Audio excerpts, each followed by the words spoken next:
I'd like to warn you now, my gamers. This video does contain gore and blood imagery and horror-related topics of writing and drawings. If you are sensitive to any of these topics, you should probably skip this video for your own safety. It won't be my fault if you get nightmares if you choose to ignore this. It probably wouldn't happen, though. You have been warned. This story starts with a single energon cube. In the cities of Cybertron, everything was in chaos, the streets dirty and rigid.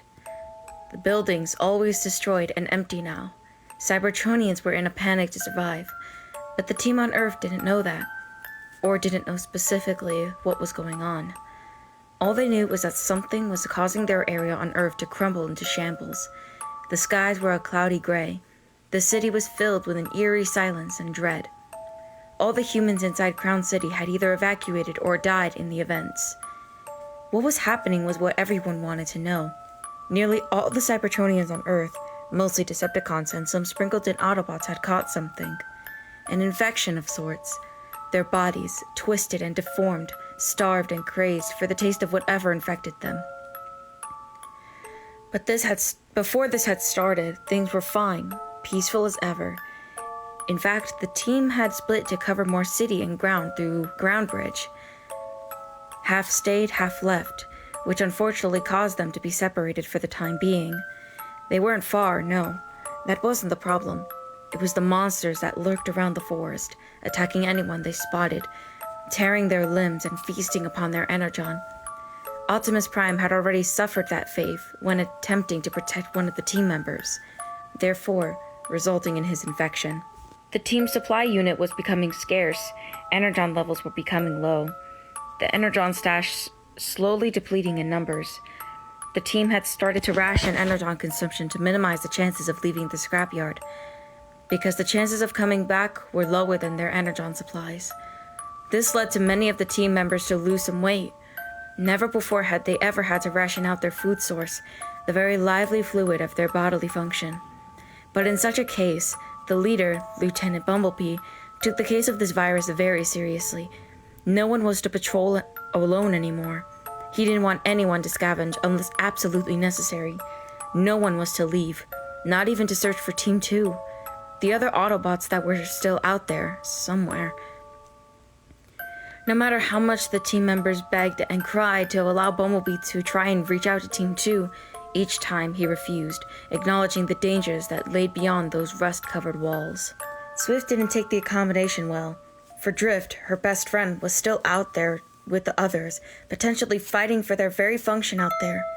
Every day, she cried to Bumblebee, hoping to get a different reply out of him each time. But it was all in vain, for his replies stayed the same, only each time getting more agitated than the last. Swift never wanted to be separated from Drift, even when splitting the team to scavenge, but due to being the only female seeker in the team, she was highly requested to stay back. Losing someone that had eyes in the sky was out of the question. Windblade was still on Cybertron, so she wasn't present with them either. If, maybe, Windblade had stayed behind with the team, maybe Swift would have been allowed to accompany her ride-or-die ally. But alas, she was glued to the base, unable to leave due to Bumblebee's command and the fear of the unknown outside the pillars of scrap and the walls behind them. Dreadquill, one of Swift's older brothers, was on his D-pad trying to get an update from Cybertron. Any news of what was happening in the outside world would be a delight to them all. Dreadquill sighed, having barely any luck on his side, slumping down against the communication center's silver dim walls. His quills glowed dimly, illuminating a soft dark blue hue around his quills, shining gently off his frame. Many of the team members were just doing their own thing around the base. Grimlock was punching some scrap, attempting to keep himself entertained. Swift was polishing her wings, oiling them to keep them running smoothly in case she needed to fly, which still Bumblebee forbade her to do, for her engine could attract the monsters to them. Strongarm was reading her law book.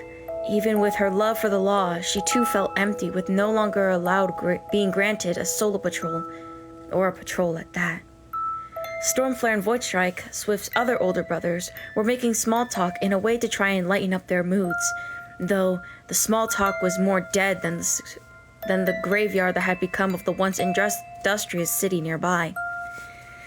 Driftquill had begun to draw picture after picture, endlessly using her art supplies, desperate to not be driven to the quiet insanity that was surrounding their scrapyard. And Bumblebee? He was counting the energon supplies that were left. 1, 2, 3, 4, 5, 6 cubes of heaven. Yet still, that wasn't enough to feed all of them. Each person was allowed a cube to share with one person of their choice, a rule made by Bumblebee with the hope of lasting longer. Unfortunately, the lack of one cube made Bumblebee's skin crawl. The day he had been dreading had finally come. The day he would need to scavenge for more supplies, which meant venturing out into the woods to gather energon if possible. But knowing what lurked in those once peaceful evergreens made his fears surface. His eyes looked down at his feet, his servo shaking like a dead leaf in the winter. He shuddered at the thought, but knew he had to come to terms of what he needed to do. He walked to the main area, shaking with every step. Suddenly, there was a gleeful yelp. It was Dreadquill. "Guys, I finally have a news channel! We could finally know what's happening on Cybertron!" Dreadquill cheered. The dull atmosphere changed to a hopeful one. If things played out well, they could finally have some questions be answered. Everyone, upon hearing the call of Dreadquill, rushed to the communication center to see what the news had to say. "What are you waiting for, Dreadquill? Put it on!" Strongarm said, anticipated. No one could barely keep themselves still with the curiosity of what or who started this whole infection. Dreadquill linked his D-pad connection to the screen of the communication center and pressed play. The screen showed chaos and destruction of buildings. Cybertronians lay decaying in the backgrounds of the camera. The whole town they were filming in was in utter panic. Screams and wails of children rang in the background. Then, the voice of a female emerged from the forgotten speakers. Her voice, even trying to sound professional, could be heard trembling to hide the roaring fear inside of her. This is Late Shot, reporting from Alta Hex's Main Street, where things appear to be in complete shambles. Shockwave's science team has recently found out that a parasite has infected most energon sources base-wide. It started with one single energon cube that was opened and dropped by a co-worker of the Processor factory that released the parasite and allowed it to reach the energon supply and duplicate to contaminate it all. The side effects of this parasite have been found to have stages, beginning stage 1, stage 2, stage 3, and finally stage 4. As the stages progress, it'll be less likely for the bot to be cured from the monstrosity it turns out to be. The parasite is known, from our knowledge, to feed on the energon it once took refuge inside of. Once it enters your body from either wounds or energon consumption, the stages will begin in merely a few minutes to an hour if one's lucky. Research is still being discovered and there's still no cure. If you are in need of energon, check it first. There's a minor difference in color from the original color of energon that could be told from closer inspection. That's all we know. May Primus be with us all. But be safe, everyone. Lakeshot signing out. There were more screams as there was growling before the cameraman turned around towards one of the infected Cybertronians, leaping at them, mouth unhinged, freakishly wide. There were screams before there was energon splattered everywhere on the ground now, the camera laying sideways. Then it was grabbed and could only see the jaws of the killer and was bitten before the stream ended. The screen went black. Each of the team's faces went as pale as white as ashes. Their optics were filled with horror, shunned at what they had just gathered at the video of the news. They looked at each other, Bumblebee holding his breath. What was that? Dreadquill's voice quivered, tears forming in terror of the horrors to behold from the video. The team remained silent as they all looked at each other. Silence once again filled the room. As quick as the hopeful atmosphere came, it left and was instead replaced with a horrified atmosphere, and a feeling of dread consumed them all. Dreadquill's red optics became four-corner, fearful stars as his breathing quickened. Wait, so those were the monsters that have been surrounding us and in those woods? Are you freaking kidding me? Are we gonna die here? Is this really it? Stormflare pulled his younger brother close, gently rubbing his head, hushing him gently. No, Dreadquill, we will not die here. None of us will. I will make sure of it. Stormflare's voice was reassuring, but only for the moment. Everyone knew no one had the sense of leaving alive. They were all scared. Now knowing what lurked inside those woods made them terrified. Everyone wanted to be outside before, but now hearing the news of what was happening to everyone, even the thought of stepping foot outside the safe barriers of the scrapyard was dreadful. Bumblebee took a deep breath as he looked away, not being able to look his friends in the optic. This is a terrible time to say, but we're short on energon now. Bumblebee's voice quivered. The team looked at him, bewildered and frightened. The soft blue lighting of the hologram video shined on each of their armors, illuminating the expression of dread on the team's faces. Bumblebee clenched his fists and turned his head. Even with the little we have left, not everyone can eat half. I hate to say this now, but we must go out and scavenge. Surely not all of us, Lieutenant, right? Strongarm asked, her servos resting weak at her sides. She couldn't even look at the others either. The thought of seeing any of the team members lost would break her spark. Bumblebee quickly shook his head and looked at Strongarm. Of course not, Strongarm, Bumblebee replied quickly, his voice raising with concern. He then turned to the team as he took a breath and continued on with his statement. Though whoever is up for scavenging is not going alone. You will be accompanied by one person only. The bigger the group, the riskier it gets, so only 2 bots will go out to scavenge for food. So, any volunteers? As expected, no one replied.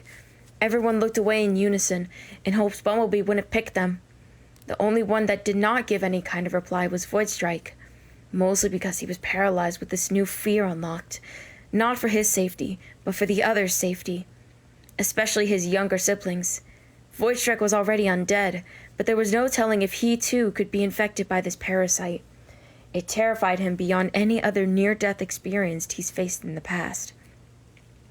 Swift, noticing the lack of a reply with everyone, gave a sigh as she stepped forth, trying to appear confident. Her wings flared up in an attempt to seem bigger and more certain of her decision, though her inner wings were flared downwards, showing the true fear she felt within her spark and processor. I'll go, Bumblebee, Swift said, her voice seeming assured and calm, yet determined and certain of what she wanted. The team looked at her as if she had just asked Bumblebee to kill her. They saw going outside as a suicide, a death trap. If Swift wasn't careful, she could certainly become one of those infected Decepticons that roam around, aching in endless suffering and hunger. Yet she would still take the mission to make sure no one else could fall in potential danger. Bumblebee nodded as he looked up at her very seriously. All right, Swift, you may go, but the moment you see something out of the ordinary, I don't care if you have no energon cubes in hand. You come back immediately with your partner, okay? Bumblebee said, stern as ever. He was certainly serious in Swift's safety and her losing her spot at the safe zone of the base. Swift nodded, knowing she would follow his orders to the T. She couldn't disobey, no matter the cost, for her sake and her function. I'll go with her, Lieutenant. You can count on me to watch her back and help her scout, Dreadcool said, stepping forth, the team having the same reaction as when Swift took the task, bewildered and taken aback. Bumblebee turned to him and gave another soft nod. Same story goes to you, Dreadcool. If you see anything unusual or unnatural, you grab Swift and you two immediately make your way back here or into hiding. Understood? Understood, Bumblebee. I won't let you or the team down. We'll return with a bunch of energon, Dreadcool said confidently, gently bringing Swift close and protectively. Then you both may go. May Primus be with you along the way, Bumblebee said, following the two outside near the entrance gate, the other team members following close behind. The feeling of fear rose in all of them. A teammate going outside the scrapyard with what's happening was already risky, but 2 going out at the same time was beyond what anyone could think. But what was done had to be finished. But hopefully, if Primus smiled upon their journey, they both would return back safely. Let's just hope that was the case. Those were the team members' last thoughts before saying their temporary farewells to Swift and Dreadcool, before they both walked out of the scrapyard to begin their scavenge for energon. Hours had passed. Rain began to drizzle gently from the nearly night sky. The clouds blocked the moon's gentle glow, shining down on the chilling forest. The rain sounds gently fluttering onto the leaves above could have been reassuring if only the place wasn't filled with frights. Draco had decided to take a breather, for he and Swift had found at least 7 large energon cubes, fully uninfected. What a lucky find. However, they both agreed to go back with at least 10 cubes, so only 3 more cubes away from returning to safety. They fully knew they were playing with fire to go for so many for the first time, but they knew Bumblebee would be overjoyed to know they got so many energon cubes and still return safely. Upon them taking a break from a long forage, Swift had decided to look around the land more, mainly in search of any nearby cubes or crystals of energon. Draco noticed his sister wandering and grew nervous. "Swift, don't venture too far without me. We don't know what could be out here." "Or who?" Draco warned, his crimson eyes slightly shrinking from the fear of the unknown that wandered in these very woods they once called their patrol grounds. "Don't worry, I won't. Besides, I'm just looking around." Swift, who was calling out to her brother, had lowered into a confused mutter, for her optics had caught sight of something. Something not glowing, not supernatural, but merely confusing. There, near a giant oak tree, stood a figure, a Cybertronian figure, their back facing away from Swift, seemingly just staring at the tree. They did not seem scared, nor harmed, nor crazed. They just stood idle in front of the tree. Swift took a few steps towards it, but still keeping a decent 4-meter gap between her and the figure. Upon closer inspection, she recognized the familiar form, the familiar orange and black paint job, the slight touches of red and the bulky build. It was Drift! Swift's eyes widened and began to shimmer in the happiness and relief. Drift was safe and unharmed. "Drift! Oh, thank the primes you're okay! How did you get here?" Swift asked, taking another step towards Drift's familiar frame. His digits gently twitched, but he did not turn around, yet he still spoke. "I had barely escaped the infected. I managed to make it out alive, but the others and I had to split due to how many were on our tailpipes. I had lost my pupils. They are somewhere, and I hope they are safe." Drift's gentle words gave Swift reassurance. If Drift was alive, the others had to be as well, right? Swift's smile grew as the rain grew slightly heavier around the 2 lost friends. Swift continued to slowly approach. "Well, what you waiting for? Come give your old friend a hug!" she squeaked excitedly. However, as she began to approach with bigger steps, she suddenly felt a hand grab at her servo, yanking her backwards. Draco had kept her from going any further as he kept her at his side. Swift was confused and annoyed at her brother's weird behavior. "Dritz, what the hell are you doing?" Swift's voice was muffled as Draco covered her mouth.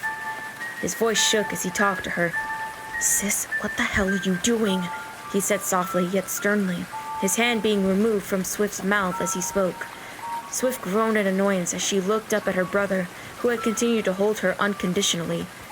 "Ugh, saying hello to my best friend, duh. Look, he's right there," Swift said, feeling conflicted if Draco was just being paranoid or if something was really wrong. Draco didn't reply as he looked at Drift, who had yet to move when Swift was pulled back by her brother. Draco, suspicious, used his optics to zoom in to take a closer look at him. As his optics zoomed in on Drift's frame, he began a test he had recently installed to see if he was infected or not. This was something B had the team install to see who was safe to be trusted or not in case they ever met any survivors. He began to run the test very carefully. Back head features: clean, polished correctly, no damage sustained. Clear, uninfected. Back, clean, polished correctly, no damage sustained. Clear, uninfected. Legs, clean, polished correctly, no damage sustained.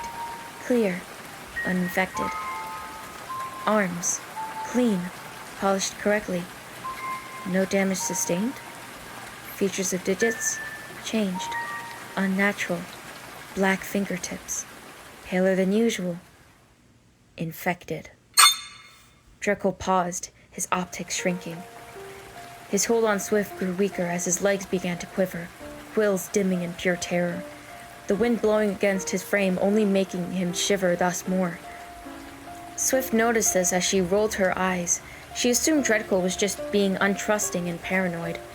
Drift isn't infected, if that's what you're so concerned about. Now can I finally say hi to my friend? She asked as Dreadcool quickly kept her close and moved her to stay behind him. Swift was even more confused and genuinely started to wonder if Dreadcool was truly terrified by something. Dreadcool, not taking his eyes off Drift, spoke gently to his sister. Sis, I hate to break it to you, but that's not Drift. The words pierced Swift as the sparkle she had faded and returned to concern and confusion. She looked at Dreadcool, her blue optics dimmed and shrunk gently. What are you on about? Of course it's Drift, Swift said in denial that Drift could ever be corrupted in any way. He never went down without a fight. Dreadcool shook his head as he turned her sight to Drift's hands. They seemed fine. Only they appeared to be lighter than she last saw them. Only his fingertips appeared to be darker and seemed like they were burned. Only his digits seemed to be longer than any normal Cybertronian being that didn't have claws. Drift normally had flat-ended fingers, not sharp-ended ones. Swift nearly realized this feature instantly. Look at his hands. That's not normal for him. That's not Drift. You've grown smarter last time we met, Dreadcool. Drift's voice began to appear more corrupt and dark. It's like a voice changer had completely engulfed his voice. Turning his head, they saw the horrifying features of his face. His eyes were as black as smoke, bleeding and crying out what appeared to be blackness. His jaw was unhinged, reaching down nearly to his collarbone, filled with nothing but an endless darkness. The front of his armor was completely destroyed, seeming torn apart and gutted alive. Blood was dripping from his chest, stomach, and legs. His mouth was twisted into a deranged grin, unnaturally wide. Maybe too smart for your own good. Swift? Dreadcool paused as he saw Drift fully look towards them, showing off his fully mangled and destroyed body. He quickly turned his head sideways and a loud crack emerged. The crack was unnatural and sounded like someone just broke his neck. His smile remained as he looked at both of the siblings, as if trying to size up his next meal to see how much time he had to tear each of them apart. Dreadcool, knowing what this meant, immediately chipped a quill off his head to use as a defense. Run. What? Swift, run! Dreadcool yelled, causing Drift to run at them with an audio-piercing screech of a mix of something supernatural and demented.